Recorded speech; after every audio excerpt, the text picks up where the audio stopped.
හයි ඔන්න ඉතින් මං අද රසම රස පරිප්පු කරි එකක රෙසිපි එකක් ඔයාලත් එක්ක ෂෙයා කරගන්න අරගෙන ආවිල්ලා තියෙනවා.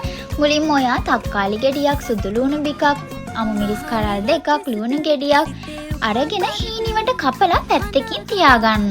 ඊට පස්සේ පරිප්පු ටිකත් ඔයාට අවශ්‍ය ප්‍රමාණයට අරගෙන ඒකත් දෙතුන් පාරක් හොදලා පැත්තකින් තියාගන්න. ඊට පස්සේ ඇතිලියක් ලිපේ තියලා ඒක රත් වුණාට පස්සේ පොල් තෙල් ටිකක් දාලා තෙල් ටිකක් රත් වුණාම මේ වගේ අබ ටිකක් දාලා ඒක පුපුරන්න තියන්න. ඊට පස්සේ ඔන්න මම මේකට උළුහාල් එකතු කරගන්නවා. උළුහාල් ටිකත් බැදුනට පස්සේ කරපිංචා, රම්පේ, සුදු ලුණු ටික එකතු කරලා මේකත් චුට්ටක් බැදෙන්න අරිනවා. ඊට පස්සේ ඔන්න මම මේකට හීනිවට කපාගත්තු බීලුණු එකතු කරනවා. ඒ කරලා මම මේකත් හොඳට බැදෙන්න චුට්ටක් කලවම් කරලා මේකේ පාට වෙනස් කරගන්න කෑලි මිරිස් ටිකක් එකතු කරගන්නවා.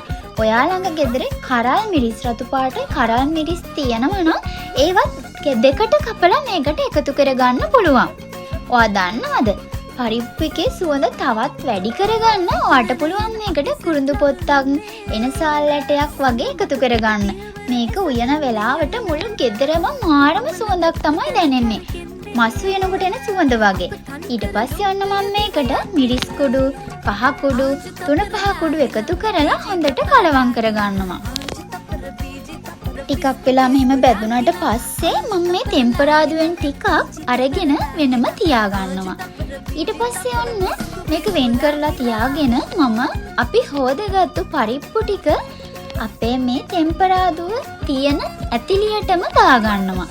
ඒත් එක්කම දැන් මේ පරිප්පු ටික තැම්බෙන්න අවශ්‍ය ප්‍රමාණයට මම මේකට වතුරත් එකතු කරගන්නවා. වතුර එකතු කරනකොට පරිප්පු ටික වැහෙන ප්‍රමාණයට එනකම් වතුර එකතු කරගන්න. එතකොට හොඳට පරිප්පු ටික තැම්බෙනවා.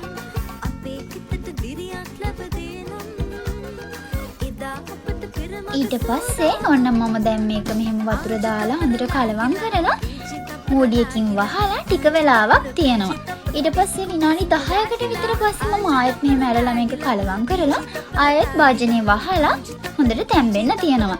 දැන් ඔන්න මේ ප්‍රමාණයට තැම්බිලා වතුර ටිකක් තියෙන වෙලාවේ මම මේකට ගම්මිරිස් කුඩු ටිකකුයි උම්බල කඩ ටිකකුයි එකතු කරගන්නවා. ඒත් එක්කම මම හීනිවට කපාගත්තු අමු මිරිස්, තක්කාලි, ලුණු කුඩු එකතු කරගන්නවා. ලුණු එකතු කරනකොට රස පදමට ලුණු එකතු කරගන්න. ඔයා දන්නවද? කවදාවත් උයලා තියෙනවද තක්කාලි දාලා පරිප්පු? ඉතින් පොල් කිරි පාවිච්චි කරන්නේ නැති නිසා මම පරිප්පුවේ රසය ගන්න තක්කාලි තමයි එකතු කරන්නේ. බලන්නකෝ අවසානයේ මං අර ටෙම්පරාදුවෙන් අරන් තියාගත්තු බැදුම මේක උඩට දාලා දැන් බත් එක්ක රස බලන්න තමයි යන්නේ. ගිහින් එන්නම්. බයි බයි.